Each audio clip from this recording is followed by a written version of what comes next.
Hi friends, അവർക്ക് porotta family YouTube ചാനലിലേക്ക് സ്വാഗതം. ഇന്ന് നമ്മുടെ വീഡിയോ എന്ന് പറഞ്ഞാൽ ഞാനൊരു ഇൻക്യുബേറ്റർ ഉണ്ടാക്കി, മറ്റേ ബ്രൂഡർ ഉണ്ടാക്കിയിട്ടുണ്ട് കോഴിക്കുഞ്ഞുങ്ങളിടാൻ വേണ്ടി. ഹൈടെക് രീതിയിലാണ് ഉണ്ടാക്കിയിരിക്കുന്നത്. ഇതാണ് അതിൻ്റെ ബ്രൂഡർ. ഇതിന് പ്രത്യേകിച്ച് വീതിയും നീളമൊന്നുമില്ല, കാരണം നമുക്ക് ആ ഗ്യാപ്പ് ഉണ്ടായിരുന്നു. ആ ഗ്യാപ്പ് ഫില്ല് ചെയ്യാൻ വേണ്ടി കറക്റ്റ് ഇതിലായിട്ടിരിക്കുന്നത്. പൊക്കം മാത്രം 1.25 പൊക്കമുണ്ട്. ഇതാണ് അത് നമുക്ക് ട്രേ സിസ്റ്റം പോലെയാണ്. നമുക്ക് ക്ലീൻ ചെയ്യാൻ വേണ്ടി എളുപ്പത്തിന് വേണ്ടിയാണ് ഞാനിത് ഇങ്ങനെ ചെയ്തത്. അത് നമുക്ക് ക്ലീൻ ചെയ്യാൻ എളുപ്പമായിരിക്കും. നല്ല ഉള്ളുണ്ട് കേട്ടോ. ഹൈറ്റ് ഇത്രയും വേണ്ട, പക്ഷേ ഹൈറ്റ് അത്ര ഇട്ടെന്നേ ഉള്ളൂ. പിന്നെ ഇതിലെന്തെങ്കിലും പോരായ്മയുടെ ഒന്ന് കമൻറ്റ് ചെയ്യണം കേട്ടോ ആരെങ്കിലും. മറ്റേ AC ഷീറ്റാണ് നമ്മൾ ചുറ്റും അടിച്ചിരിക്കുന്നത്. മെഷാണ്. മെഷ് ഡബിളാണ് കൊടുത്തിരിക്കുന്നത്. ഒന്ന് കയറാതിരിക്കാൻ ഡബിളാണ് കൊടുക്കുന്നത്. എലിശല്യം ഭയങ്കരമാണ്, അത് കാരണം ഡബിൾ കൊടുത്തിരിക്കുക.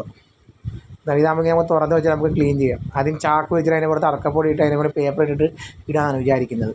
അപ്പോൾ എന്തെങ്കിലും സജഷൻ ഉണ്ടെങ്കിൽ പറയണം കേട്ടോ. വലിയ വാതിൽ തന്നെ വെച്ചിരിക്കുന്നത്, ഡബിൾ മെഷാണ് വെച്ചിരിക്കുന്നത്. അപ്പോൾ ഏകദേശം എനിക്കൊരു 6500 അടുത്തായി കൂടി ചെയ്യാൻ. വീഡിയോ ഇഷ്ടപ്പെട്ട സാധനം സബ്സ്ക്രൈബ്, ലൈക്ക് ചെയ്യണം, ഷെയർ ചെയ്യണം. ഈ കോഴിക്കുഞ്ഞുങ്ങളുടെ വീഡിയോ ഞാൻ വരുന്നതായിരിക്കും. അപ്പോൾ താങ്ക് യു. Okay, by.